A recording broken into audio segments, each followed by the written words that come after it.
Hola gente de la comunidad Alnet Hispano, iniciamos entonces la van número 21 ya y bueno, como pueden ver ahí en pantalla el tema será automatización. Seguramente vamos a ver varios tips y una introducción a la cantidad de temas que pueden salir a partir de esta van y bueno, seguro que va a estar muy interesante. Ustedes ya saben el estilo. Es en lo posible que sea muy desconferencia, por lo tanto pueden participar. Se desea que participen, intervengan a lo largo de la van. Martín, quien es el ponente, Martín Salías, hoy nuevamente tendremos pues el gusto de disponer de su presentación. Él estará por supuesto atento a atender sus inquietudes y bueno, también habrá lugar para la discusión, para que presenten tal vez también sus opiniones y hasta experiencias, ¿por qué no? De acuerdo a lo que nos permita el tiempo. Y bueno, pues para eso tratemos de aprovechar las herramientas del Live Meeting. Noten que aquí pues todos pueden participar incluso con su voz si tienen micrófono. Si no, pues con bueno, con el texto pueden formular preguntas aquí en el módulo de Q y A en su Live Meeting. Y bueno, si quieren hablar con el micrófono pueden levantar la mano, así como hay una parte para solicitar, bueno, para escribir preguntas por texto, también está el icono con la manito para levantar la mano y nosotros estaremos pendientes de darles la palabra para que participen en su momento. Bien, entonces, como les decía hace un rato, Martín Salías será quien nos presente este interesante tema ahora. Todos saben del gran reconocimiento que tiene como agilista y seguramente vamos a ver ese enfoque en esta van. Y bueno, pues quisiera entonces pasarle la palabra a Martín precisamente para que nos hable un poco más acerca de cómo será esta van y bueno, que inicie también con su presentación. Hola Martín, ¿qué tal? Hola Jorge, hola a todos. La idea original de la van, como salió en la lista, era alrededor de este título, era antes de hacer algo muchas veces o por cuarta vez, por tercera, cuarta vez, hay que empezar a automatizarlo, digamos, ¿no? Es una cosa que es más o menos recurrente en montones de otras actividades, pero bastante en el desarrollo. Así que bueno, para empezar, lo primero que quiero hacer es setear las expectativas de esta charla. Me gustaría que sea más que una presentación, una charla. Yo tengo una serie de temas y demás para ir planteando, pero me gustaría interactuar con ustedes. Lo más importante en cuanto a esta expectativa es que casualmente, como es un tema muy amplio, como hablábamos hace un rato con Fabio y Jorge, la idea es empezar a discutir algunos de estos temas, recorrer la cantidad de áreas que hay para hacer un uso muy grande de la automatización, y en esta oportunidad por lo menos no tengo preparados, y no es la idea mostrar ejemplos puntuales y demás, porque cualquier área en la que querramos meternos de eso puede ocupar una van en sí misma, si no por lo menos la mitad de una van. Entonces, mi idea más que nada es introducir un poco el tema, y seguramente van a salir un montón de subtemas desde esta charla en los que vamos a poder ir metiéndonos más en detalle con el correr de las próximas van. Y bueno, para empezar, tengo que empezar por un clásico que plantea muy bien el caso típico que querríamos los desarrolladores, no tener que hacer las cosas por nosotros mismos, sino tener algo que la haga, ¿no? Este es un chiste que lo entiende cualquiera que pasó por Linux, Unix, cosas por el estilo, que cuando uno empieza un comando con sudo, tiene poder completo sobre las cosas. Todos trataríamos de que esto suceda, ¿no? Que cuando uno pide algo y alguien se rechaza, pudiera hacer un comando sudo así y hacer que las cosas sucedan. Bueno, ya entrando al tema, en el desarrollo hay montones de tareas repetitivas que tenemos que sufrir, digamos, o encarar todo el tiempo. De hecho, el desarrollo de software está pensado o surge casualmente para automatizar tareas repetitivas de otras áreas, para automatizar la tarea de escribir una factura manualmente, o de contar inventario, o de procesar cualquier tipo de situación de negocio, o de cuestiones de entrenamiento, etcétera. Y nosotros en general, los programadores, somos buenos y nuestra especialidad es esa de buscar la forma de automatizar y bajar el nivel de esfuerzo y el tiempo que lleva realizar ciertas tareas, pero no siempre somos tan buenos haciendo lo mismo del lado de nuestras propias tareas, de la tarea de desarrollo propiamente dicha.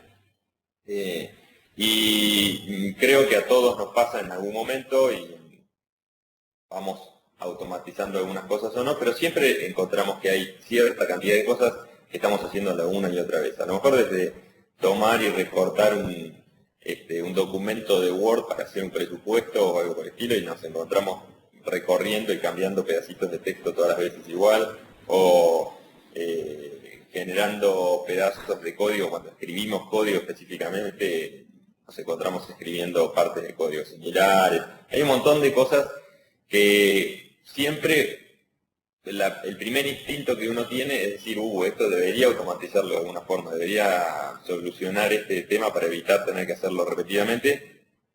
Y aunque la idea siempre está, porque es nuestra forma de pensar, no siempre lo llevamos adelante. Y yo creo que cuando no automatizamos ciertas cosas que podríamos hacer, estamos aceptando un costo que vamos a tener de ahí en más y una pérdida de oportunidades. Por eso quiero concentrarme en una cantidad, un abanico bastante grande que seguramente tampoco es una recorrida exhaustiva, va a haber montones de cosas más que ustedes van a plantear o que vamos a ir descubriendo, que también son oportunidades de automatización. Yo tengo algunas como principales que en experiencia personal, dentro de Southworks, que es la compañía donde yo estoy trabajando, pero también en otros clientes con los que trabajo y en proyectos anteriores, vi que consistentemente son cosas que al momento de automatizarlas tienen una ganancia a corto y mediano plazo muy grande. Entonces, algunas de las cosas que tenemos alrededor de la automatización o de los objetivos principales, que me parece que no hay que perder de vista, es, obviamente, eso, automatizar ciertas tareas reduce el esfuerzo que tenemos que hacer.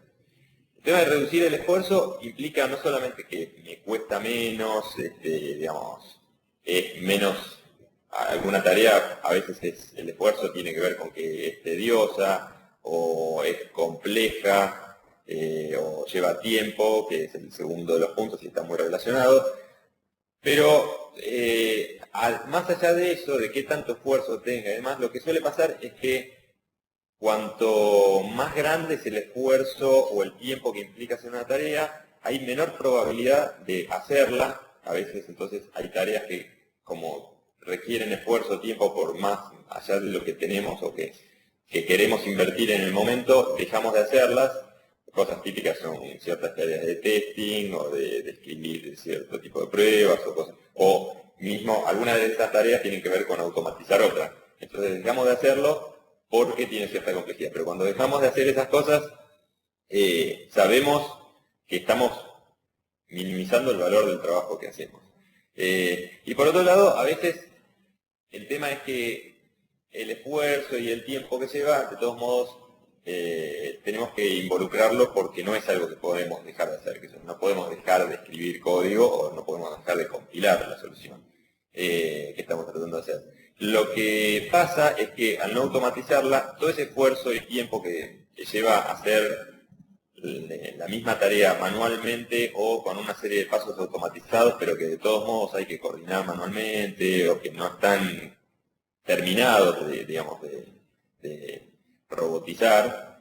El problema es que eso hace que lo hagamos menos frecuentemente. Entonces, por ejemplo, casos típicos son, en muchos casos, vemos que equipos que no compilan frecuentemente porque la compilación involucra un montón de cosas. Y todos sabemos que cuanto más frecuentemente compilamos, cuanto más frecuentemente integramos, cuanto más frecuente hacemos un check-in de código y hacemos una serie de cosas, tenemos más feedback más rápidamente y entonces eso nos aumenta el valor y nos da un montón de posibilidades que no tenemos a mano si dejamos pasar esas cosas. Y esto tiene que ver muy fuertemente con el tema de que no automatizamos lo suficiente las cosas. Y a veces en el tren de automatizar y poder hacer que algo sea se ejecute solo y rápido, también podemos encontrar maneras de mejorar el proceso. Muchas veces también encontramos que hay cierto tipo de cosas que hacemos a mano y que llevan tiempo simplemente porque es la costumbre hacerlo así. Y podemos, teniendo lo automatizado, podemos empezar a de a poco involucrar cierto tiempo en mejorar incluso el proceso o el tiempo total que esa tarea tiene en cuanto a la ejecución, inclusive cuando ya se automatizó. Por otro lado está el tema de previsibilidad. Nosotros cuando tenemos tareas automatizadas y cosas por el estilo sabemos que es previsible. Uno de los problemas es muy típicamente cuando el proceso de compilación, el proceso de prueba y demás se hace manualmente. Por un lado no sabemos muy bien cuánto vamos a tardar, tenemos la posibilidad de tener errores porque nos salteamos un paso o algo por el estilo, sobre todo cuanto más complejo es el tema, hay más posibilidades de que nos salteemos algo, que dejemos de hacer alguna prueba o algo por el estilo, que hagamos pasos en algún orden equivocado o algo así, y eso genere problemas de todo tipo. Y por otro lado hay un tema de consistencia. Cuando nosotros automatizamos un tipo de proceso, en general, tenemos que ir cubriendo distintas alternativas. Entonces, para, por ejemplo, automatizar diferentes tareas de testing o de manejo, incluso de requerimientos, por ejemplo, lo que suele pasar es que necesitamos primero hacer que las diferentes variantes de esa tarea sean consistentes entre sí, porque eso hace que sea más fácil de automatizar. Entonces, en el proceso de automatizar empezamos a hacer nuestro trabajo más consistente también. Muchas veces, al no tener una manera automática de hacer las cosas y hacerlo a mano, es mucho más fácil que yo lo haga de una manera y mi compañero de trabajo lo haga de otra, y que tengamos pequeñas diferencias y cosas por el estilo que siempre implican después que hay diferencias de estimación, de apreciación, de errores de cierto tipo de comunicación, etcétera.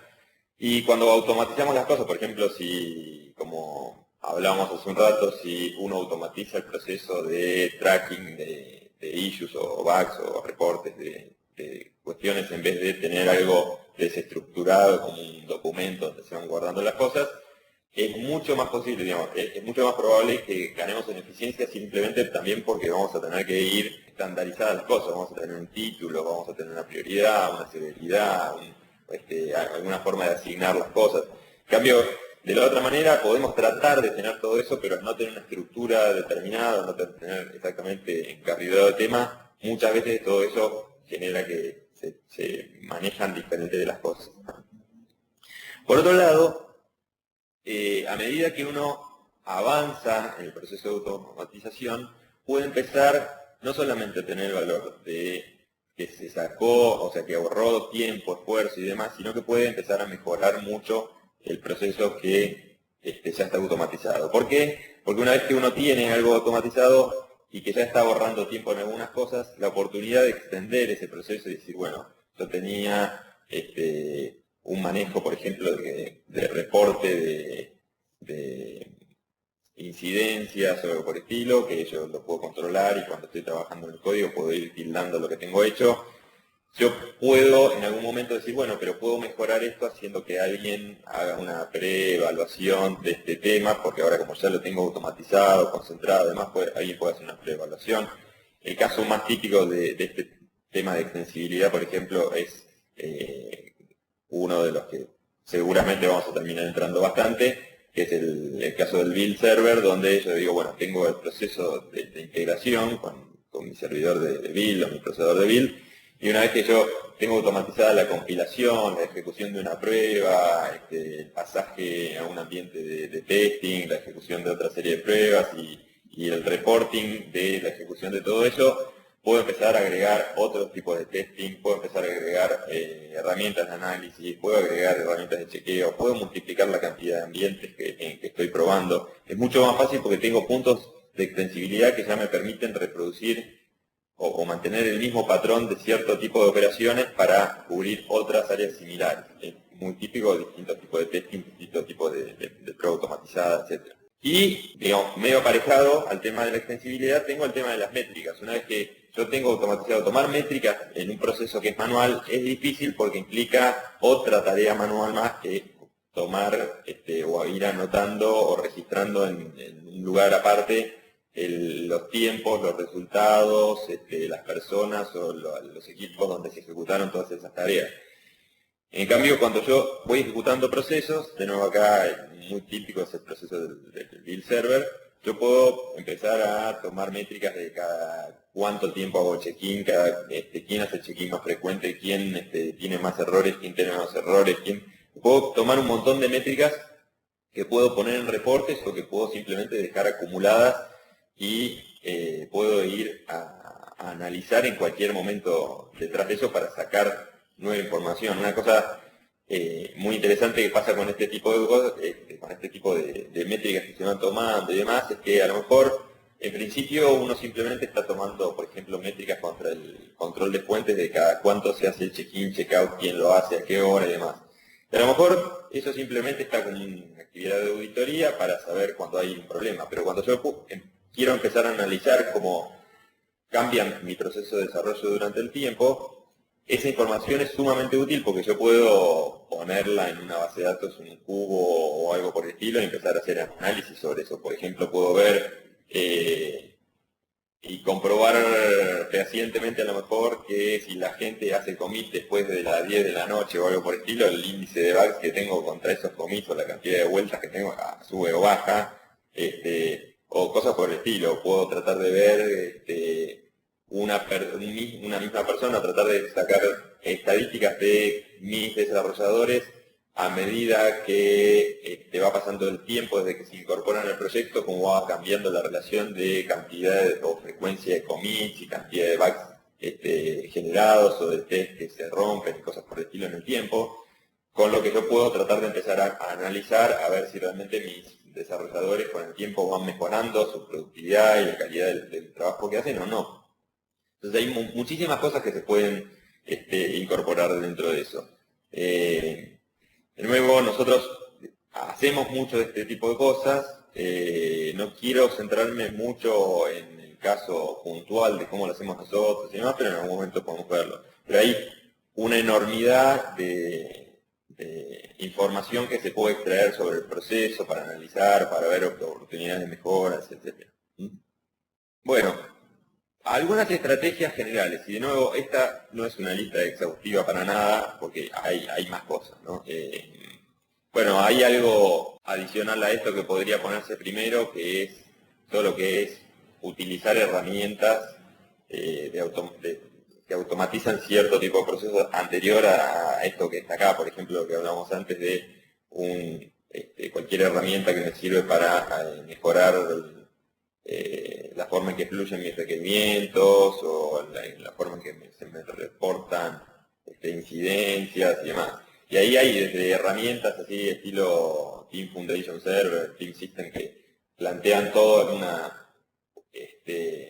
un proceso gigantesco automatizado y demás, y que por ahí tienen una cierta complejidad y digamos, uno tiene eso en un extremo, que sería tomar una plataforma entera de un proveedor, como en este caso Microsoft, o tiene montones de herramientas chicas que se pueden ir incorporando y se pueden cambiar y mezclar, y creo que todos, o muchos de nosotros en distintos momentos probamos con distintas de esas alternativas, y todas son válidas. Me parece que lo más importante es mantener la idea de probar cierto tipo de cosas y darle importancia y darle seguimiento para ver si realmente están mejorando o no, y después integrar esas distintas cosas.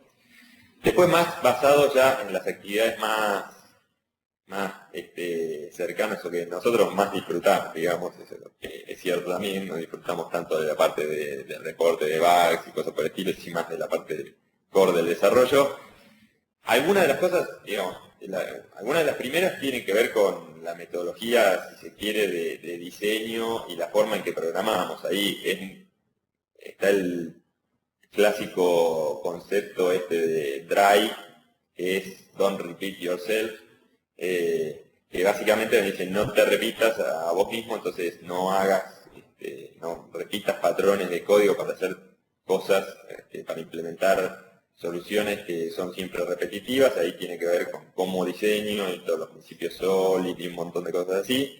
Pero tiene mucho que ver con cómo manejo las abstracciones y también, en muchos casos, con cómo cómo diseño las APIs, las interfaces de programación, sobre todo cuando estoy más cerca de la capa de lo que serían partes de framework o mi entorno genérico de desarrollo, que es donde yo necesito generar todas esas abstracciones y demás.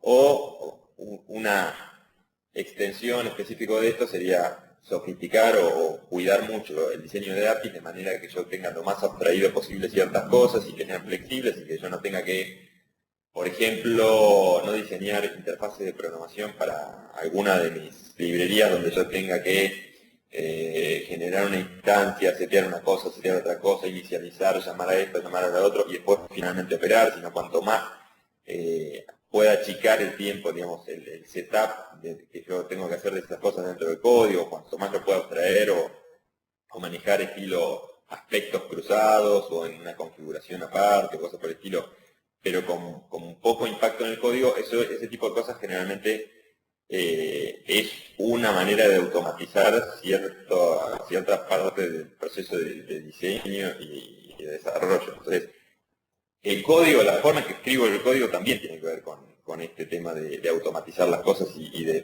facilitar, de reducir el esfuerzo, la complejidad y los tiempos. Una extensión de esto, decía antes, sería, por ejemplo, usar un lenguaje específico de dominio para algunas cosas. Entonces, directamente ese sería como un nivel extra de abstracción. Dentro de los lenguajes específicos de dominio, que creo que algo, cuando hablamos de lenguajes, algo mencioné, eso puede ser, digamos, una interfaz de programación, una API suficientemente bien diseñada, puede ser tranquilamente considerada como un lenguaje específico de dominio interno, que quiere decir que está dentro del contexto de mi propio lenguaje, o externo, como decir, bueno, tengo un lenguaje específico para manejar los servicios o para manejar la contabilidad o ciertas cosas funcionales. Puedo tenerlos para cosas, para requerimientos o cosas no funcionales o para cosas funcionales. Después, por supuesto, esto lo tengo que mencionar y además tengo por un contrato que tengo que mencionar a JGenesis dentro de alguna parte de la charla. Pero bueno, está todo el tema de generación de código, ¿no? Siempre hay un balance, y esta es una de las cosas que siempre nos ponemos a discutir con Ángel y por ahí con Fabio también, que es, hay un balance siempre que de acuerdo al gusto de cada uno puede ir más a la generación de código o a tratar de construir abstracciones o cosas que evitan en principio que ese código se tenga que generar. Pero siempre hay un balance porque hay cosas que no se pueden generar o que no es práctico generar, o hay cuestiones de eficiencia, de rendimiento, de modelo de ejecución, etcétera, que a veces conviene tener el código, aunque uno no lo escriba, y usar un generador, o a veces conviene simplemente no tener ese código, digamos, que no se genere ningún código, sino que yo tenga APIs que me abstraen de todo eso. Otra alternativa también es generar algunas cosas en runtime, que está como en el medio de todas estas cosas, ¿no? Pero básicamente generar cosas en runtime de alguna forma es generar código. Así que estos son temas importantes, que estos tienen más que ver con la etapa en que estoy escribiendo código. Cuando hablo de etapa, por supuesto, no estoy hablando de la etapa de que los 2 meses durante los que voy a estar escribiendo código antes de empezar a compilar, ¿no? Cuando hablo de etapa son momentos que pueden ser, cualquiera de estos momentos debería suceder muchas veces durante el día. Idealmente, desde el diseño hasta el deployment de la solución, la prueba y todo lo demás, por lo menos en mi visión, es algo que debe suceder varias veces por día, pero sí son momentos diferentes, son sombreros diferentes que uno se pone para ejecutar distintas tareas. Bueno, después viene el tema, es como el más clásico porque es donde hay mucho más y digamos hay más riqueza últimamente porque es algo donde se puso mucho énfasis, que es todo el proceso de build. Yo separé acá build, testing y deployment, aunque hay muchas, hoy cada vez más hay como una línea más, más gris, digamos, ¿no? En muchos casos el proceso de build llega hasta el deployment, en algunos no. Vamos a tomarlo por separado, pero básicamente puede ser un continuo. Dentro del build, obviamente, aparte del proceso de la compilación, el proceso de la compilación muchas veces implica ciertas operaciones previas que también se pueden automatizar desde, por ejemplo, generar código en el momento en que uno va a generar la solución, sea uno a mano desde la IDE o el entorno de desarrollo donde está trabajando, o sea dentro del servidor cuando uno hizo el commit o cuando manda a disparar el build. Muchas veces hay ciertas tareas de generación de código o de actualización de modelos o cosas por el estilo que hay que ejecutar. Eso es fundamental. En este tipo de cosas acá, sobre todo, es fundamental automatizarlo, porque si no, es imposible ejecutar los builds y tener algo cercano a una integración continua, ¿no? Entonces, bueno, todas las tareas previas a la compilación, a veces movimientos entre ciertos componentes o actualizaciones, y bueno, cuando esto ocurre en el build server es un proceso previo que obviamente es volver a hacer, tomar la última versión de los puentes del repositorio centralizado, y muchas veces automatizar de dónde se toman, de qué branch, de qué label y demás se toman esos puentes, es importante tenerlo. Después viene el proceso de compilación en sí, de acuerdo a lo que estemos compilando en .NET, hay un esquema más o menos directo, pero siempre hay montones de cosas que se pueden hacer, hay cosas atrás de la compilación, puede haber, qué sé yo, desde que una vez que quedó compilado, podría ser Ngen o algo por el estilo para generar código binario final para distintas plataformas, que por ahí lo tengo que hacer en distintas máquinas, etcétera. Pero después hay muchísimas cosas más que vienen después del proceso de build, ¿no?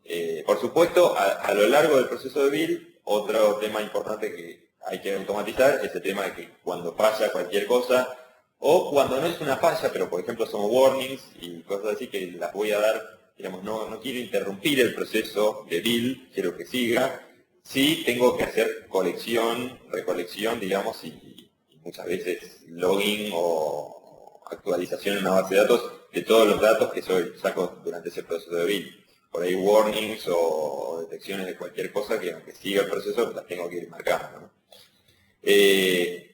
Pero bueno, completado el paso de la compilación, es muy normal que tenga que automatizar, por ejemplo, la ejecución de pruebas unitarias, pruebas de integración y otro tipo de cosas. Para eso, muchas veces, antes de ejecutar ese tipo de pruebas, tengo que, digamos, montar, no necesariamente donde termina la compilación es un entorno donde puedo ejecutar esas cosas, muchas veces lo que tengo que hacer es mover los binarios y cierta metadata como archivos de configuración o cosas por el estilo.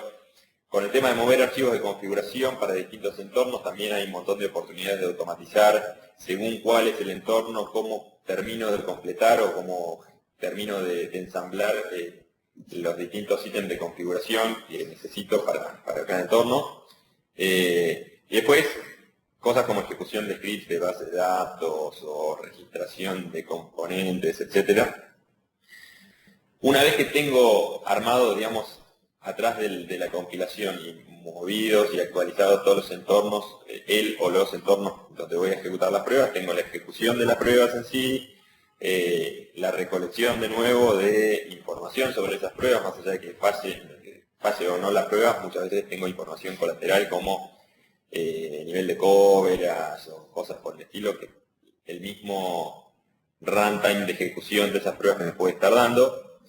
Y después tengo, más allá de ese tipo de pruebas unitarias, pruebas de integración, etcétera, puedo ejecutar otro tipo de cosas como pruebas de estrés, pruebas de carga, puedo hacer cierto tipo de pruebas de compliance, por ejemplo, con páginas web o sitios en general, puedo correr automatizadamente ciertas pruebas sobre los scripts que genero o sobre la validez, digamos, de ciertos estándares, si yo quiero que mis páginas sean accesibles o que respeten, digamos, hasta qué nivel de HTML o cosas por el estilo quiero respetar. Entonces hay un montón de análisis que puedo hacer en cascada.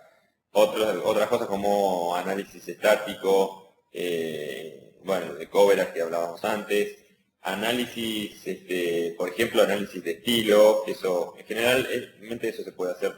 El análisis de estilo que tiene que ver con cosas como Style Cop o en Visual Studio, ahora eso se llama Style Analysis o algo por el estilo. Básicamente, eso se corre sobre los puentes porque me dice cómo están escritos los puentes. La diferencia con el análisis estático es que veo cuál es el resultado final, ¿no?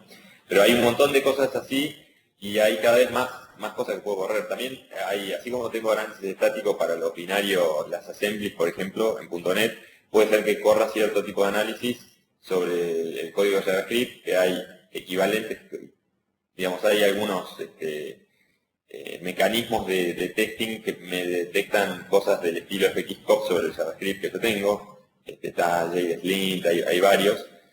Hay un montón de análisis de este tipo que puedo hacer. Tengo análisis más a nivel de arquitectura, análisis de dependencias, con cosas como NDPen y demás, cosas que me calculan complejidad ciclomática, dependencia entre componentes. Tengo cosas con distintas plataformas, por ejemplo, en la próxima versión de Visual Studio puedo hacer análisis como ver, por ejemplo, si las referencias que hay entre componentes corresponden con la forma en que está armado un diagrama de arquitectura para saber que yo no tengo referencias en un sentido que no quiero tener entre distintas capas o distintos niveles de componentes. Hay un montón de cosas que yo puedo ir poniendo. Esto es de nuevo volver a lo que te decía de una vez que yo tengo el proceso, a lo mejor la primera iteración de mi proceso de build es que compile. Y eso ya me agrega un montón de valor. Saber a cada rato si compila o no compila la solución ya es un cambio enorme para equipos de más de 2 personas, de más de una persona, digamos, que está trabajando sobre la misma solución. Pero después están todas estas oportunidades de cosas que se pueden hacer. Bueno, una vez que avanzo con eso, después tengo eventualmente tareas que puedo automatizar. Supongamos que yo ya termino todo eso y doy por bueno el build, se terminó en verde, yo puedo hacer que eso pase a algún otro entorno que quede, digamos, informado para que en alguno de esos entornos donde se ejecutaron todas las pruebas automatizadas, se ejecuten cierto nivel de pruebas manuales o de algún otro tipo que requieren pruebas de estilo, cosas así, generalmente requieren de alguien que mire las cosas y vea una prueba estética. Y ahí tengo ciertas oportunidades de automatización, aunque hay una cierta intervención manual. Es importante tratar de automatizar el hecho de reportar, decir, por ejemplo, esto se terminó y está disponible un release, una versión nueva que alguien puede ir a probar y que si hay alguien que está disponible para probar eso, que sepa que hay una versión, que sepa cuántas versiones variaron desde la última que probó, porque, de nuevo, el problema de hacer tareas manuales es que involucran tiempo y demás. Siempre una tarea hecha por una persona involucra una cantidad de tiempo, entonces forzosamente no se puede ejecutar tan frecuentemente como uno quisiera. Por ejemplo, analizar si el sitio está bonito estéticamente o si está balanceado o algo por el estilo es bastante difícil. Hay ciertas reglas que se pueden aplicar, pero es bastante difícil de automatizar. Y si yo estoy haciendo builds varias veces por día y demás, es probable que no tenga una persona que está mirando el resultado de cada uno, pero que una vez por día o que una vez cada tantas iteraciones probablemente lo haga. Entonces necesito automatizar por lo menos la forma en que le reporto. Le mando un mail o algo por el estilo para decirle hay una versión nueva o hay una versión después de cada tanto o llegó de alguna forma a nivel de calendario o algo por el estilo. Un hito que es agarrar la última versión que haya y probarlo. Y después, por el otro lado, tengo que tratar de automatizar, y esto engancha con lo que hablábamos antes también de mecanismos de reporte de incidencias y todo, automatizar la respuesta de eso. De manera que si alguien dice, mire esto y está bien, pero cambiaron, no sé, los templates cambiaron colores y demás, y ahora el sitio está demasiado feo, demasiado llamativo o algo por el estilo, alguien tiene que poder agarrar y reportarme eso en el contexto de la versión que está probando y demás. Entonces, digamos, puede ser menor, pero si yo automatizo todo eso, si yo automatizo todo lo demás y dejo que ese tipo de cosas sean con reportes manuales, por mail, sin digamos, ponerle una cierta formalidad, lo que suele pasar es que eso termina desordenándome el resto del proceso. Obviamente, si yo ordené todo lo demás, probablemente ya estoy mucho mejor, pero hay muchas oportunidades de hacer eso y, de nuevo, yo creo que muchas de estas cosas tienen que ver con que, en general, cuando yo empiezo a ver que ocurren, vale la pena tomarse el tiempo de hacerlo porque eso me permite, primero, reflexionar sobre el proceso, a ver si se está haciendo correctamente, después automatizarlo, ahorrar esfuerzos y demás. Y si yo lo dejo pasar, generalmente son cosas que se van apilando. Entonces, es el tipo de cosas que cuanto más dejo que pase el tiempo, es más probable que no lo vaya a hacer porque después voy a tener la entrega encima, voy a tener el cierre de otra cosa, o como se me juntan varios temas para hacer, no puedo decidir cuál es el más importante, y esto es un poco el tema de romper la inercia, ¿no? En el último punto, con respecto al deployment, esto es interesante porque también, y esto lo veo en un montón de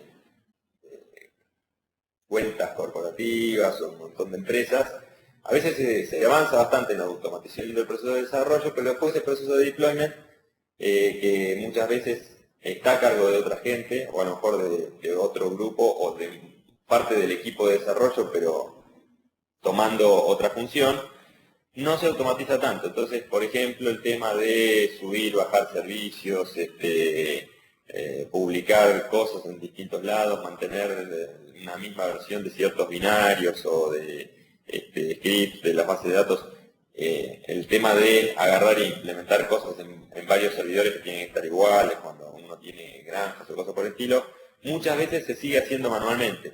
Y ese tema de hacer manualmente las cosas hace también que me pierda, si yo eso no lo automatizo y automatizo lo demás, probablemente estoy perdiendo la oportunidad de hacer deployment mucho más frecuente de lo que lo hago.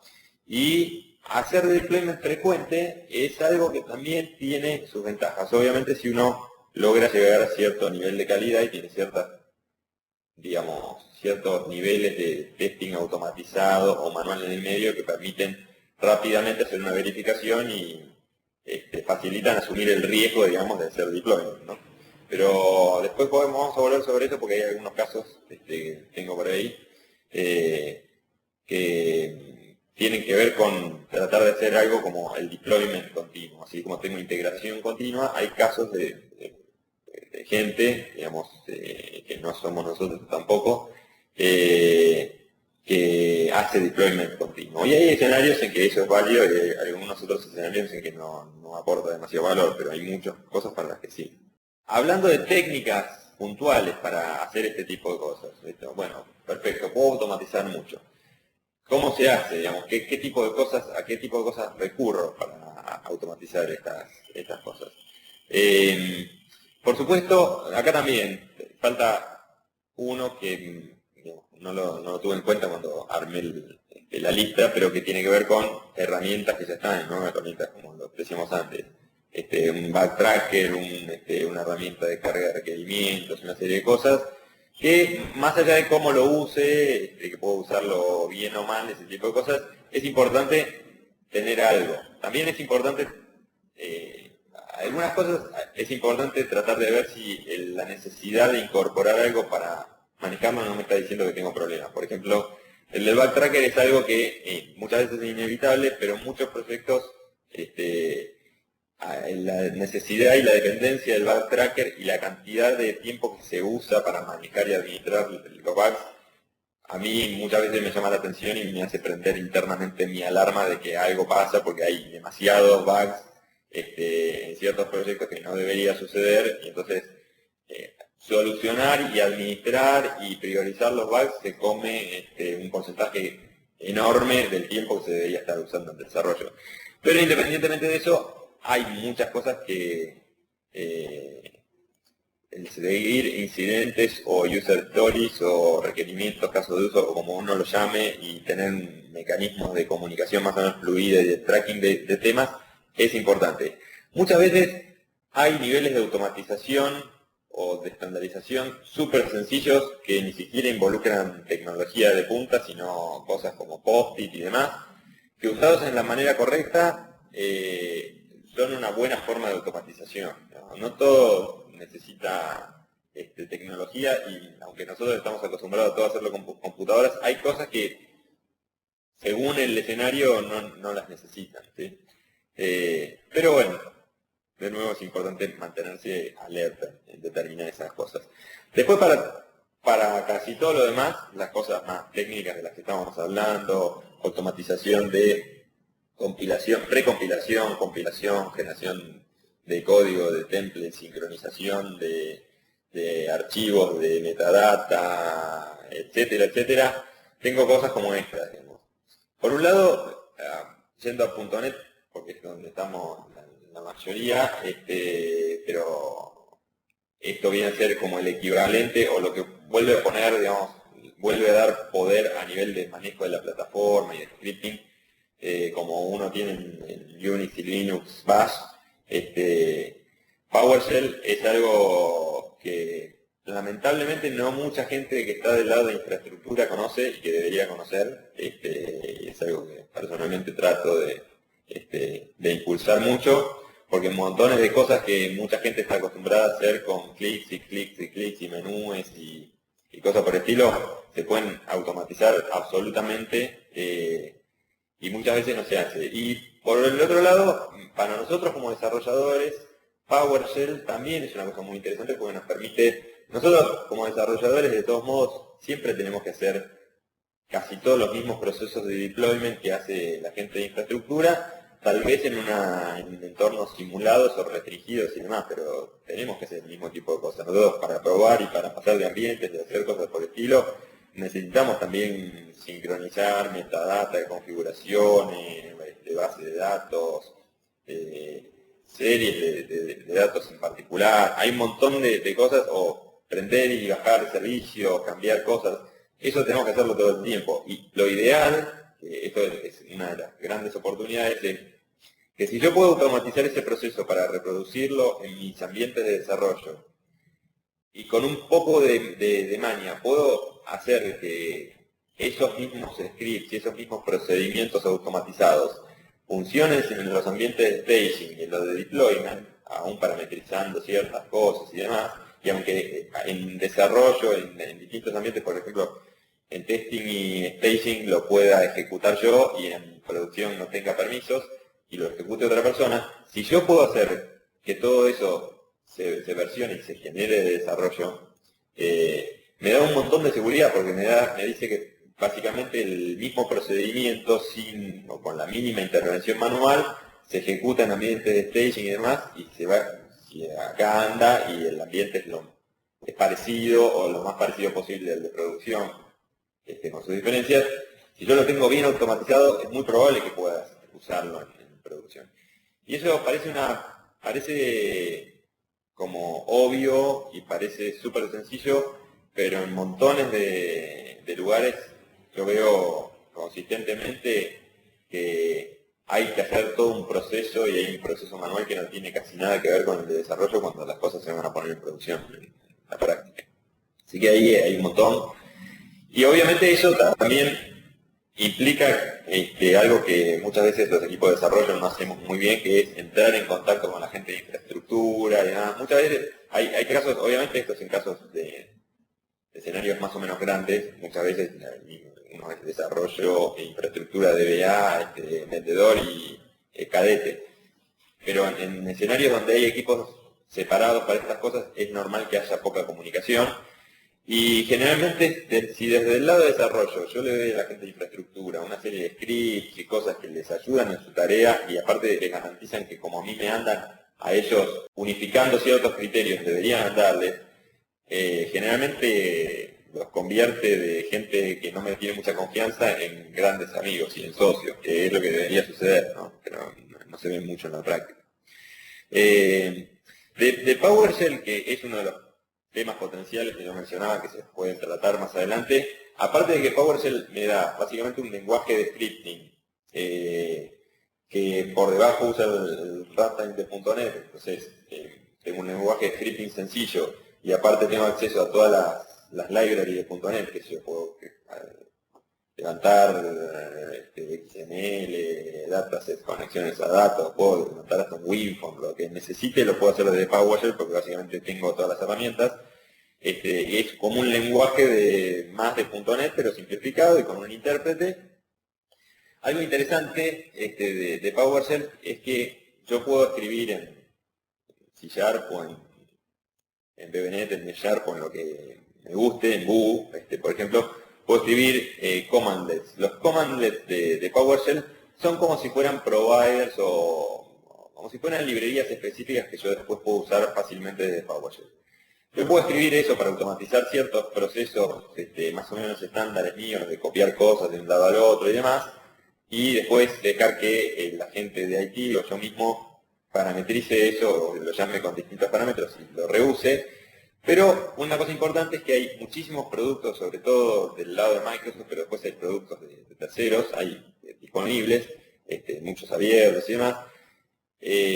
Tengo una variedad muy grande de commandlets que ya están hechos. Por ejemplo, tengo commandlets para, no sé, para Information Server, donde puedo subir, bajar, resetear una application pool, hacer un montón de cosas así. Tengo commandlets para SQL Server, montones para Virtual Server o Virtual Machine Manager, para Active Directory. Hay montones de commandlets y montones de cosas que son como si fueran librerías, que incluso a veces uno puede hacer alguna especie de pirueta para usarlo directamente de su aplicación en .NET, sin necesariamente pasar con PowerShell.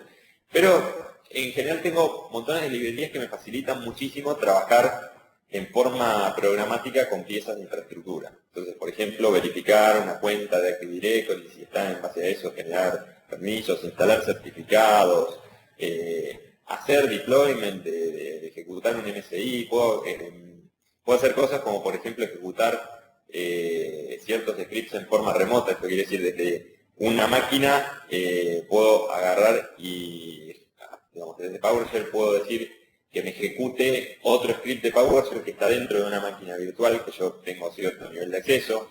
Entonces con eso lo que yo puedo es disparar desde un ambiente, desde un host o de un ambiente remoto, procesos en otras máquinas que pueden ser físicas o virtuales. Esto me da un montón de posibilidades, ¿no? Ahí puse también, bueno, Ruby, Python y Vue también, por ejemplo, y hay varios lenguajes de scripting que los puedo usar como lenguajes también, pero que también típicamente se usan en muchos ambientes para hacer scripting porque tienen la facilidad de que se ejecutan muy fácil desde línea de comando, tengo una class library grande, etc. Hoy en .NET, más ahora con las versiones de Iron Ruby y Iron Python, si yo ya conozco eso, en vez de ponerme a mirar PowerShell, podría eventualmente trabajar con cualquiera de esos lenguajes, o simplemente porque me interesa y puedo usar el mismo lenguaje para lo que es scripting y para mis aplicaciones. PowerShell en principio lo que tiene es que tiene una serie, hay una consola específica que viene para Windows, que es fácil de usar, que tiene una serie de facilidades para guardar cosas y demás, y tiene la facilidad de la ejecución de los commandlets y la cantidad, la variedad del ecosistema, digamos, de commandlets que hay disponibles, ¿no? Y, por ejemplo, para casi todas las herramientas de Microsoft, los servidores, y cosas de plataforma y demás, los grupos de producto van generando montones de commandlets para trabajar con eso. Y lo mismo están haciendo montones de proveedores terceros, abiertos o cosas por el estilo. Hay, qué sé yo, hasta para manejar, había por ahí, vi de pasada, para commandlets para manejar Apache en Windows o cosas por el estilo. Hay todo un montón de posibilidades muy interesantes con eso. Después está, obviamente, un tipo de herramienta específica que son los motores de integración continua, y yo ese más que puse, que es todo lo que yo puedo hacer además sobre el motor de integración continua, ¿no? Por ejemplo, más allá de todo lo que hablábamos antes, tipo de meter en el motor de integración continua todo lo que son distintos tipos de análisis, de testing y demás. Nosotros, dentro de nuestros propios build servers, tenemos cosas como, por ejemplo, validamos cuestiones de proceso que no tienen que ver con la compilación en sí, pero usamos el build server como el mecanismo de automatización de esas cosas. Entonces, por ejemplo, verificamos que se hayan enviado cierto mails de los compromisos que asume el equipo al comienzo del día y el estado en el que quedaron al fin del día, si se hicieron las reuniones de planificación al comienzo de la semana y de review al final de la semana, si está declarado dentro del repositorio el drop, que sería el entregable que todas las semanas hacemos. Hay un montón de cosas que nosotros hacemos que tienen que ver con el proceso mismo. Entonces, por ejemplo, usamos el build server para correr un montón de chequeos y de validaciones que tienen que ver con el proceso ISO. Entonces, certificamos ISO, entonces hay un montón de cosas que sabemos, que nosotros las definimos así, que tienen que suceder en el tiempo, durante un proyecto. Entonces, nosotros tenemos montones de cosas que vamos refinando ahí, desde algo que va y mira si hay un mail, que va y busca los mails en distintos lugares, o que busca el mail con tal tipo de nombre, o con siempre otras expresiones regulares, trata de analizar y detecta ciertos patrones que nosotros sabemos porque tenemos algunas cosas están generadas a partir de alguna herramienta, o simplemente son convenciones nuestras, que sabemos que ponemos tal tipo de nombre, ponemos los títulos de cierta forma, y eso hace que nosotros no tengamos que hacer revisiones manuales o que ciertas cosas que hay que archivar de una forma o de otra sucedan solas. Y como eso que nosotros hacemos a nivel del proceso, hay montones de alternativas que yo puedo hacer para ir reportando cuestiones de avance, ir, calculando costos de cierto tipo de cosas, de infraestructura, de lo que fuera, ¿no? Que hay muchísimo espacio. Y después está esto que es también como yo diría que es como una de las grandes ayudas que nos llegó a toda la gente que estamos en Haití, pero para los desarrolladores es prácticamente un camino de ida, que es el tema de la virtualización. Cuando antes nosotros teníamos que probar cosas en distintos ambientes y teníamos que tener ambientes diferentes con configuraciones, distintos sistemas operativos, distintas versiones de software instalado para hacer ciertas pruebas y demás, era realmente muy complejo porque implicaba tener montones de máquinas configuradas, disponibles y demás.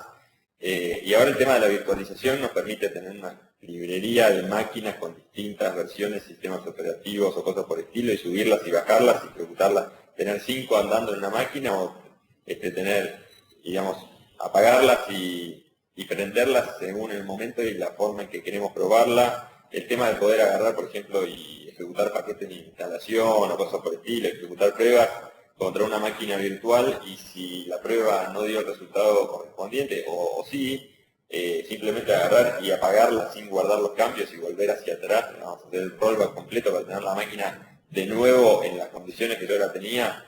Eso es impagable, digamos. Yo recuerdo hace muchos años haber pasado días enteros generando máquinas y reinstalando o generando imágenes que uno tenía que bajar y volver a instalar cosas y demás para simplemente probar instaladores que no me dejaran sucias las cosas y demás. El tema de la virtualización es increíble desde ese punto de vista, y es increíble porque me permite también reproducir un entorno de staging, de pruebas, de distintos tipos de pruebas, de performance y cosas por el estilo, muy similares a los de producción, incluso a veces tomando parte de las imágenes o cosas así, y me permite ejecutar un montón de cosas y construir, digamos, entornos así automatizados, completos para el ciclo de vida, que antes era muy difícil de hacer.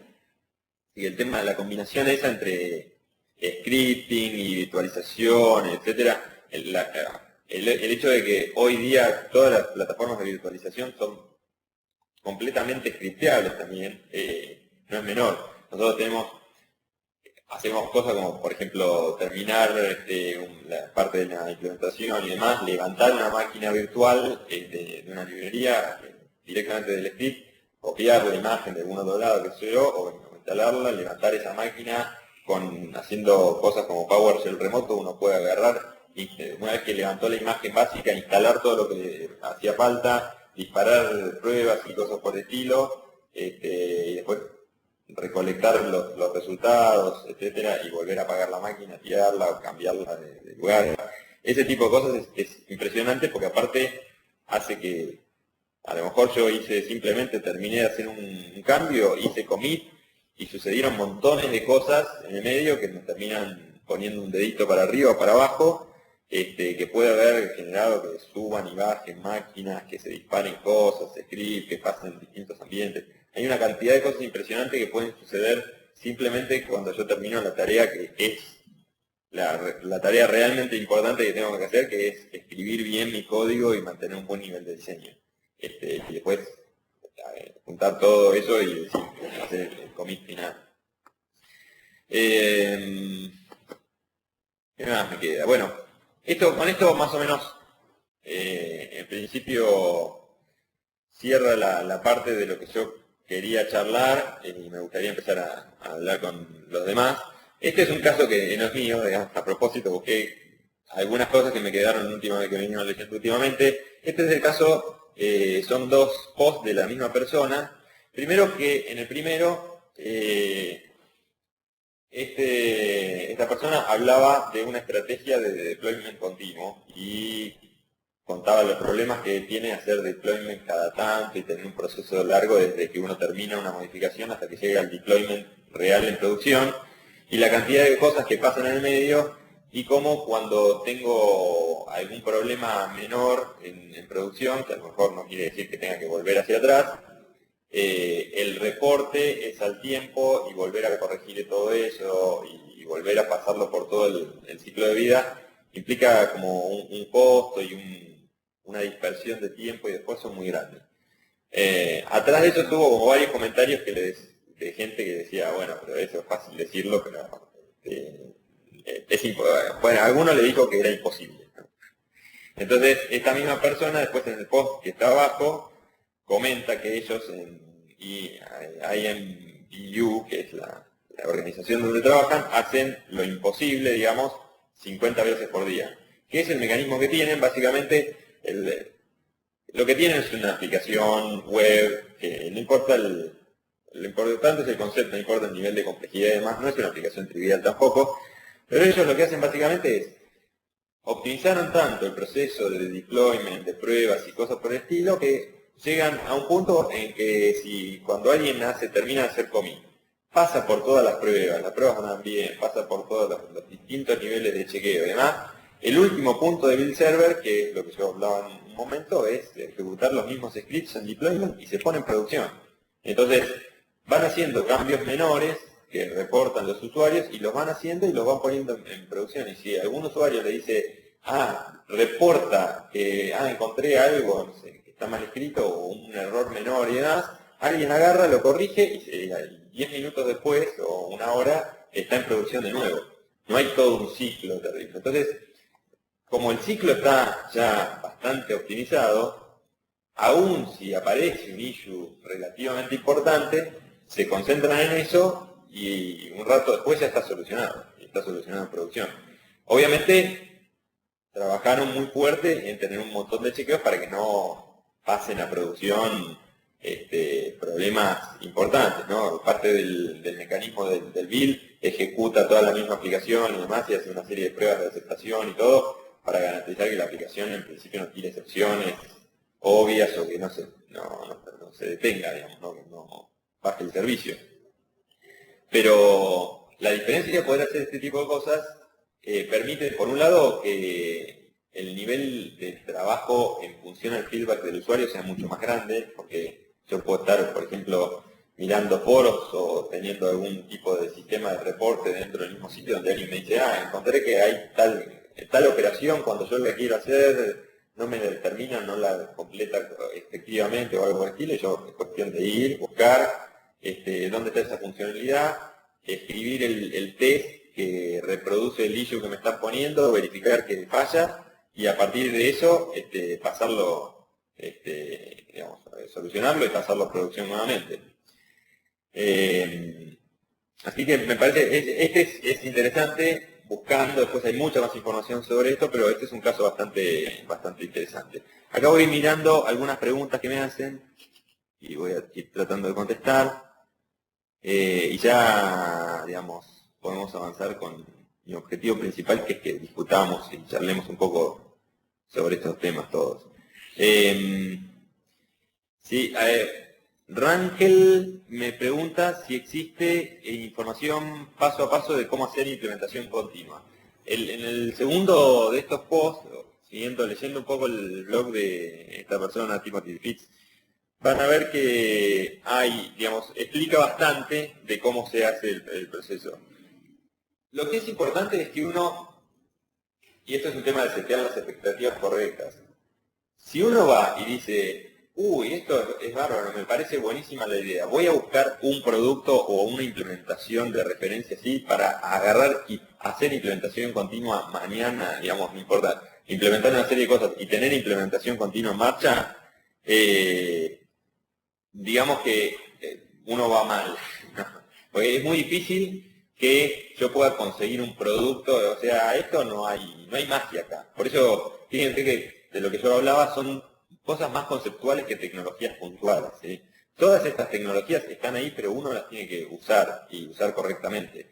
PowerShell es bárbaro, me automatiza un montón de cosas, pero yo tengo que escribir los scripts y yo tengo que saber qué es lo que quiero hacer. Los ambientes de staging y demás, hay muchas cosas de estas que no son muy fáciles de generalizar, son muy particulares para mi organización, el tipo de aplicación o los tipos de aplicaciones que tengo. En muchos casos tengo que tener variantes diferentes de todo esto que es implementación continua o casi continua. Puede ser pasaje a staging continuo, el primer paso, ¿sí? Algo que ejecuta todo lo demás y me deja algo en un entorno de prueba de aceptación donde todavía alguien manualmente determina y dice, a ver, esto está y está en condiciones, y como yo ya sé que pasó todas las pruebas manuales y demás, y simplemente aprieta un botón o algo por el estilo y decide avanzar el proceso al siguiente nivel. Y de nuevo, uno tiene que pasar por esos pasos porque de alguna forma uno tiene que tener una medición que diga que de cada uno de las versiones que me llegan, que pasan todo el motor este que yo tengo de integración, build y testing continuo y de análisis, y me terminan cayendo en el balde para que yo pruebe. Si yo voy haciendo un muestreo cada tanto y los tomo, las analizo manualmente y veo que realmente no tienen incidentes, o por lo menos la cantidad de incidentes es muy bajo, entonces en algún momento obviamente va a ser más práctico para mí hacer que pase en forma continua a producción. Pero yo tengo que estar muy seguro también de hacer eso. Entonces, lo importante es que esto es un camino, no es un fin en sí mismo, digamos. Esto uno puede empezar para una aplicación sumamente sencilla y donde yo no tengo muchos cambios, podría hacerlo a lo mejor fácilmente, digamos. Si yo tengo una aplicación, qué sé yo, si yo tuviera, por ejemplo, quisiera hacer implementación continua en una especie de clon de Twitter, un sitio así, donde no tengo grandes temas. Supongamos que agarramos un Twitter y sacamos mucha de la funcionalidad, no tengo gran cantidad de retweets, no sé realmente si Twitter lo hace o no, pero el sitio básico, más allá de la interfaz de programación y todo, y sacando la cantidad de clientes que le pegan a eso, si esto fuera el sitio solamente, no debería ser tremendo, digamos. Si yo tengo una serie de test y demás, yo no estoy cambiando tanta lógica de negocio y haciendo tantos cambios trascendentales como para que sea muy, muy difícil hacer este tipo de cosas. Obviamente, si lo que estoy haciendo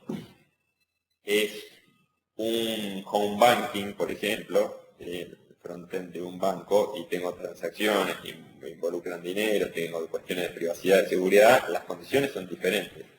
Lo que no quiere decir que sea imposible hacerlo dentro de un banco o una institución financiera. Y como imposible, de nuevo, es un poco a lo que iba el post de Timothy Fitz. Dice, nosotros hacemos alguien dijo que era imposible hacer deployment continuo y nosotros hacemos lo imposible 50 veces por día. No siempre son 50 veces, pero en principio pueden ser 50 veces. Por supuesto que muchas veces esos cambios es agregar un texto más en un HTML o cambiar un pedacito de un estilo o agregar un campo más en algún formulario. No todos son cambios trascendentales y hay alguna serie de cambios a los que ellos les aplican una serie de aseguramientos más intensos. Obviamente si en algún momento uno va y cambia una cosa muy central de la infraestructura y demás, tendrá otras cosas. Pero para todo lo que es mantenimiento, uno puede imaginarse, por ejemplo, cosas como, no sé, un sistema de foros, de discusión o algo por el estilo, y uno puede imaginarse que si todos los días uno va haciendo chequeos y hace deployment, esto más o menos sucede. Yo participé durante muchos años en Universal Thread, que era un sitio de comunidad que básicamente lo mantiene una sola persona, entonces era más fácil eso, pero en algunos puntos interactuábamos 2 o 3 más en distintas épocas, y aunque no estaba todo automatizado, se hacía deployment varias veces por día, porque generalmente se tomaba funcionalidad bastante chica, ¿no? Hay muchas cosas, sobre todo con sitios sociales o de comunidad y demás, hay siempre cambios muy chiquititos que se pueden hacer y que realmente no requieren todo un arco de sofisticación y demás. Entonces, uno puede decir, bueno, junto todo eso y hago un release una vez por mes o cada 2 meses o por cada semana, o puede optar por este otro approach, que era lo que hacíamos en Universal Thread, o lo que hace la gente de IMView, que es decir, bueno, los cambios menores y demás los paso inmediatamente. Si algo tiene algún issue, lo detecto yo rápidamente, o lo detecta alguno de los usuarios, me informa, pero como yo lo corrijo rápidamente, digamos, el problema de mala imagen que podría significar que aparezca alguna incidencia menor en producción, queda compensado primero por la velocidad de respuesta que el que encuentra un incidente y lo reporta ve con el que se le arregla, que es como muy positivo para el usuario, y aparte queda muy compensado en general con el tema de que el usuario ve que permanentemente la aplicación está mejorando y tiene la posibilidad de opinar y decirme permanentemente, se ve mejor, o ahora encuentro mejor las cosas, ahora la verdad que no lo encuentro tan bien, entonces puedo ir refinando permanentemente. Esto es como, si uno hiciera, como cuando uno hace programación de apares que tiene un feedback permanente de una persona, esto sería como el rulo de programación y testing con el usuario final en forma continua también. ¿Sí? Darío me pregunta,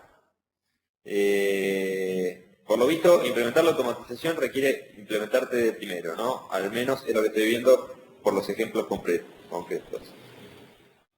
La verdad es que no necesariamente, o sea, uno puede automatizar montones de cosas sin hacer TDD.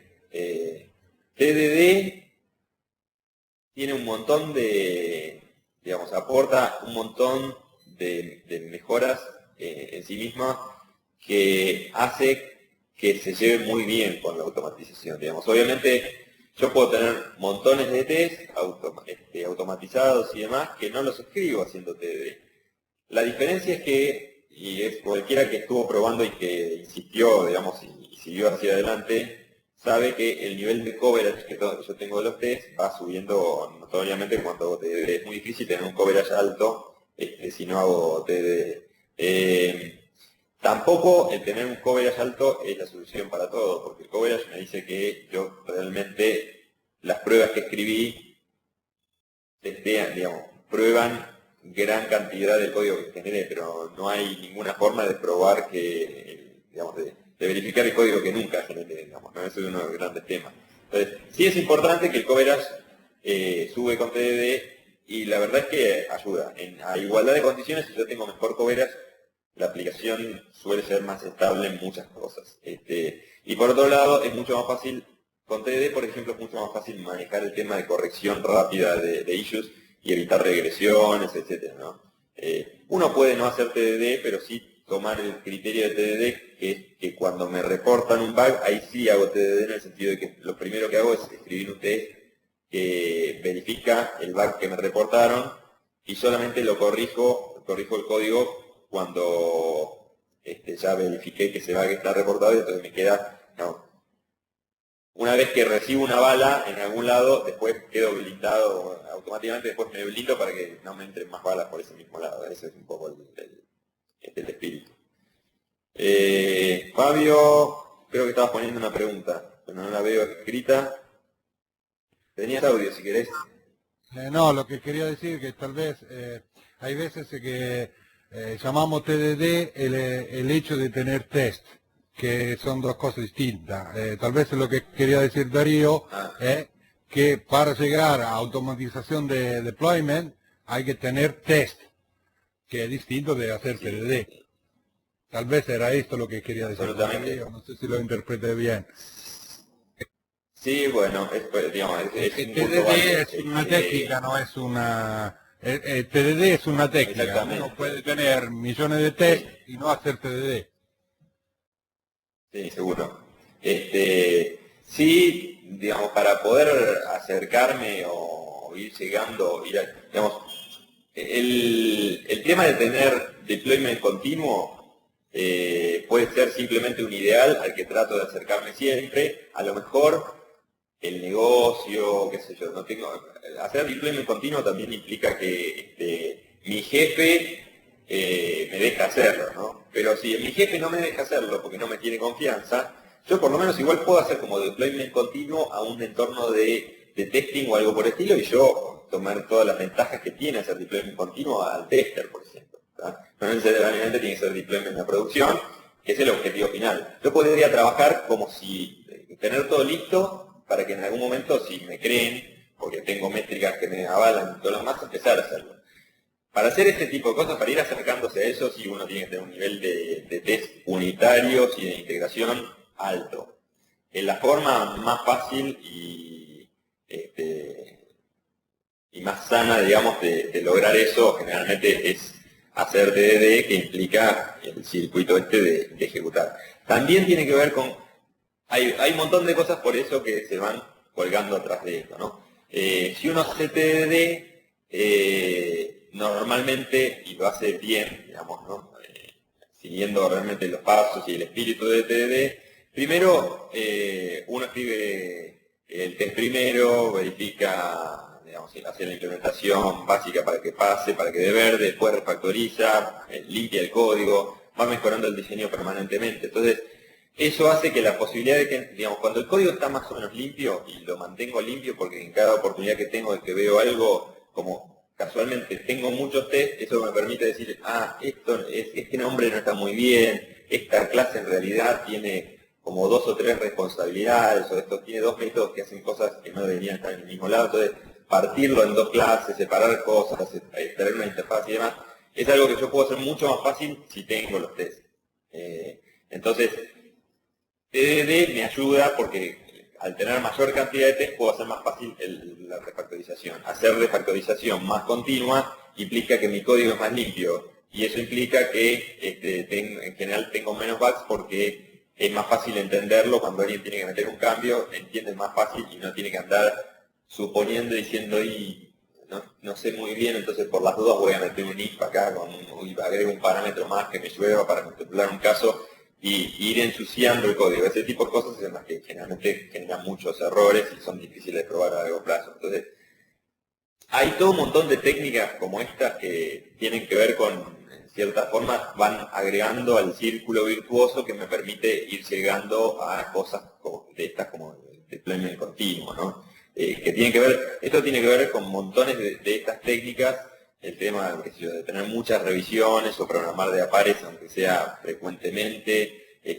y utilizar un montón de cosas que hacen que el nivel de calidad de mi código y de la solución final, calidad en cuanto al código a nivel de mantenimiento, el código fuente y calidad en cuanto a ejecución en runtime. Cuando yo subo esas cosas, obviamente estoy más cerca de ir a un esquema en donde hago pasajes a producción continuos o muy frecuentes.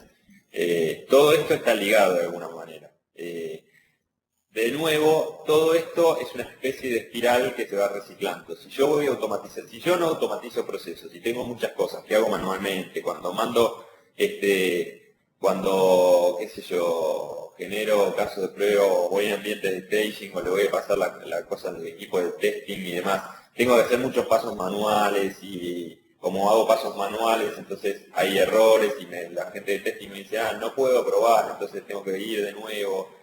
Y invertir tiempo en eso, todo ese tiempo que uno pierde, no lo puede invertir en tener cuidado del código. Entonces es siempre lo mismo, ¿no? Si uno logra automatizar es una forma también de sacarse temas de encima y mantener la concentración en lo importante que es el código, digamos. Pero muchas veces la gente minimiza la importancia de tener una buena base de código sólido, ¿no?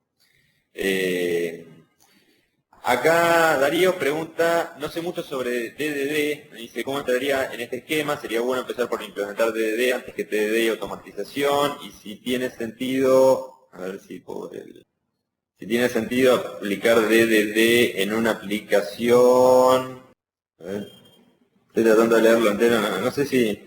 Tranquilo, Martín, yo te puedo colaborar, te la leo completa. No sé mucho sobre DDD. Ok.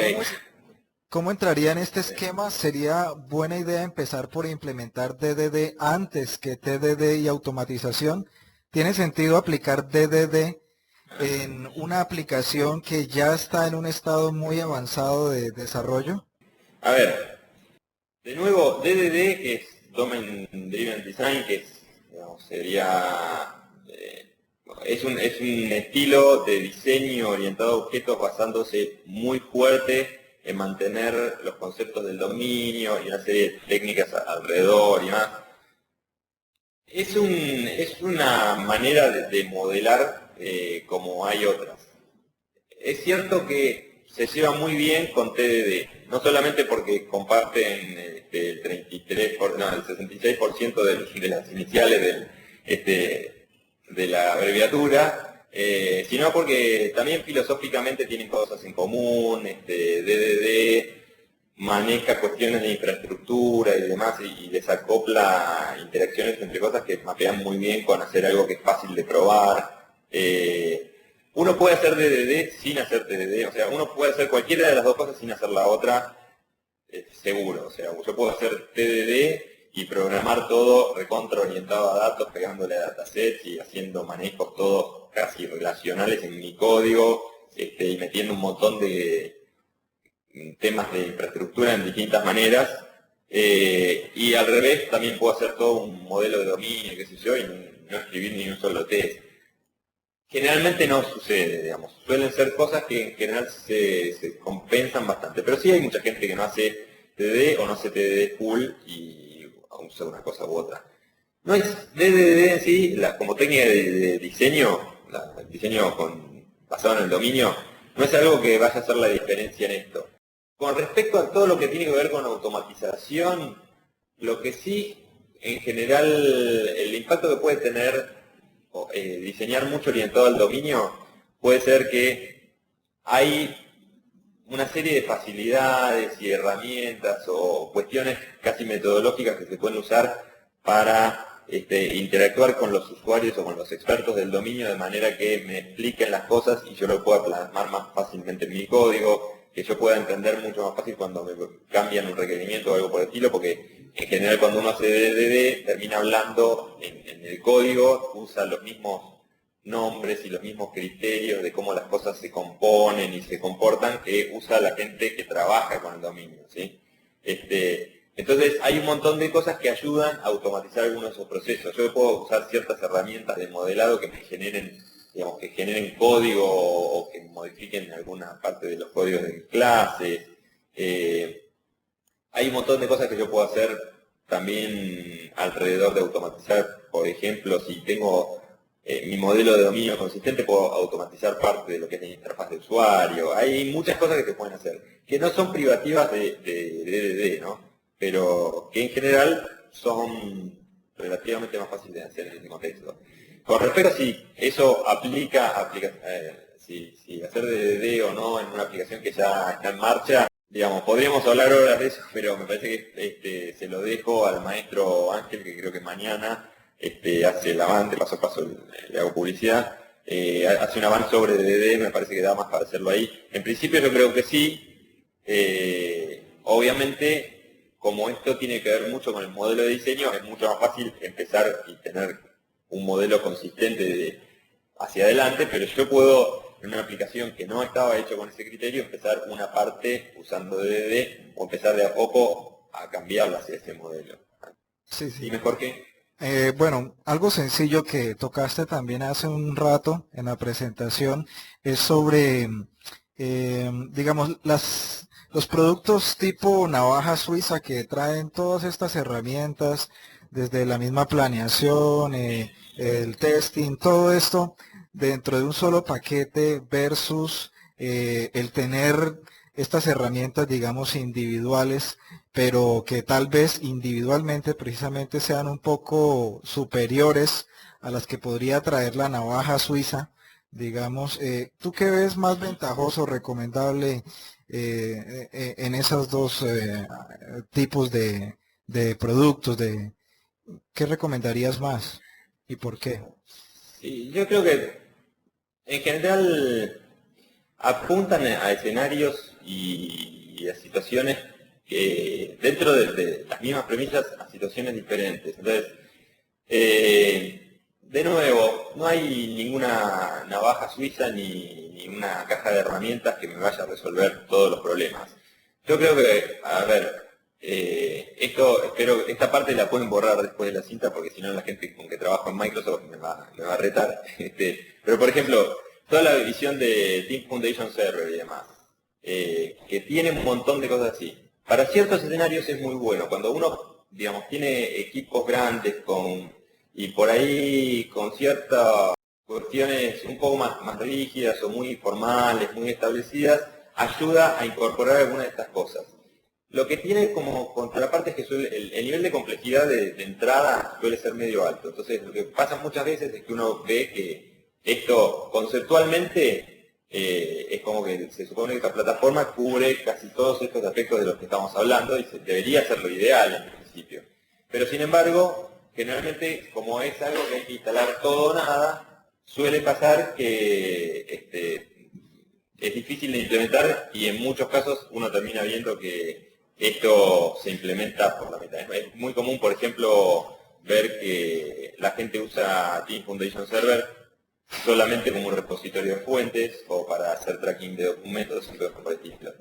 Es cierto que se puede hacer, hay muchas empresas, hay algunos grupos de dentro de Microsoft que hacen, digamos, que se preocupan de hacerlo bien y hay grupos fuera de Microsoft. Tengo gente conocida que está basada full en Team Foundation Server y hacen un proceso muy eficiente y lo usan muy bien, pero es cierto que para hacerlo bien y todo, generalmente involucra concentrarse mucho y entender un montón de cosas a nivel de la herramienta y entender de la plataforma. También tiene la ventaja de que si uno en una empresa, en una cuenta, digamos, en una empresa grande, digamos, a nivel corporativo, si todo está en plataforma Microsoft y uno usa los servidores y cosas por el estilo, tiene un atractivo especial el equipo de desarrollo y la gente de análisis y producción se suban a TPS porque es mucho más fácil porque digamos está todo integrado dentro de la plataforma. Entonces habla con SharePoint, con Project, con System Center, hay un montón de cosas.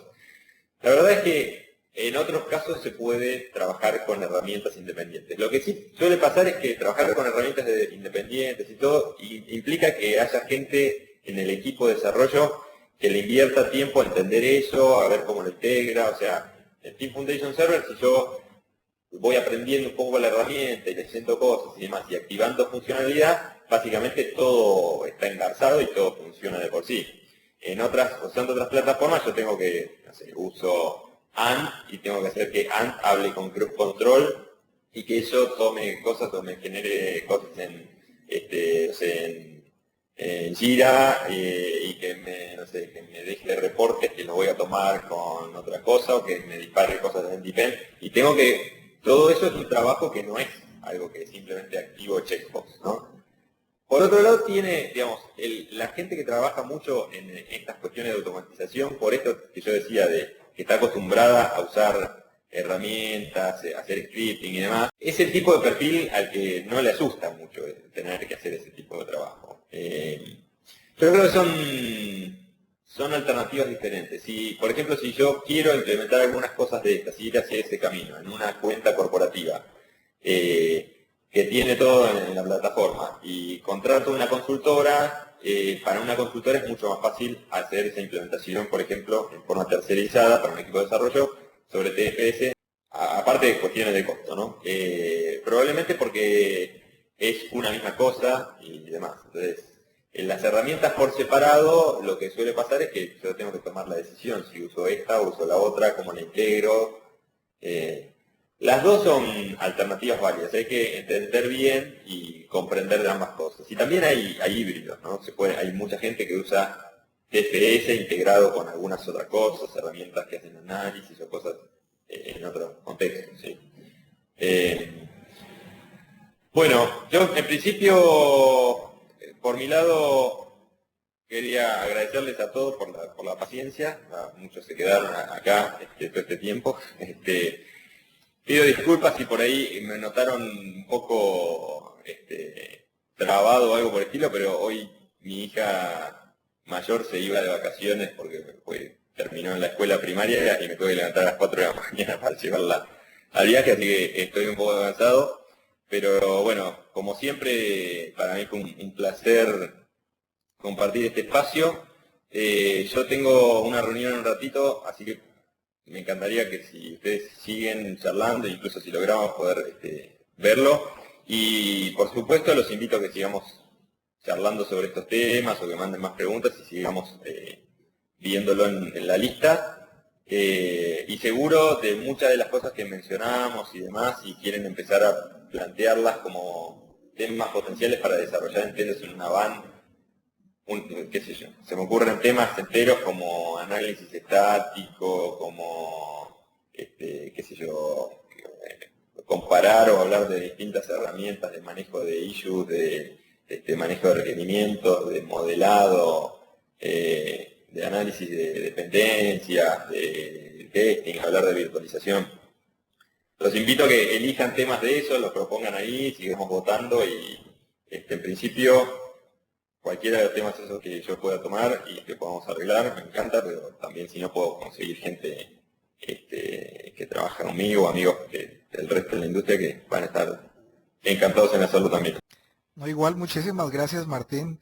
De verdad que valoramos mucho tu aporte. Bueno, esta ya es la segunda van y seguro que pues vendrán muchas más y bueno, estaremos pendientes entonces en la lista de correo para proponer tú mismo y bueno, los demás podemos tanto demandar como ofertar algunos de estos temas para la presentación.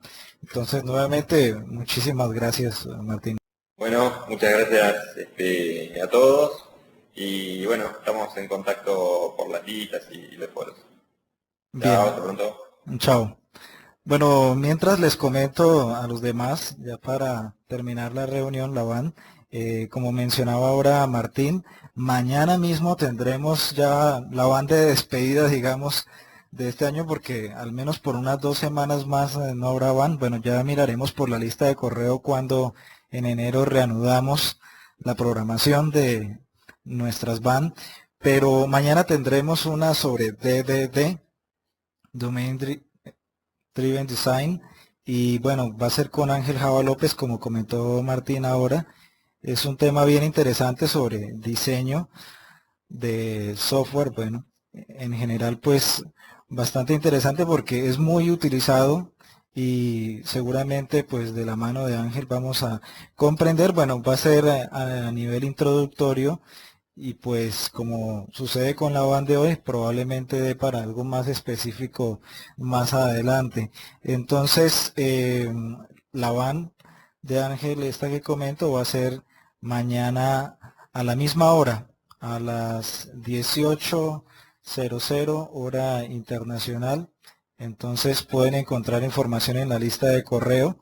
También, bueno, pues aquí les quería dejar como siempre con la lista de recursos de la comunidad con los cuales pueden suscribirse y mantenerse al tanto de las diferentes notificaciones que, bueno, se requieren para estar al día en las van y demás actividades de la comunidad ALNet hispano.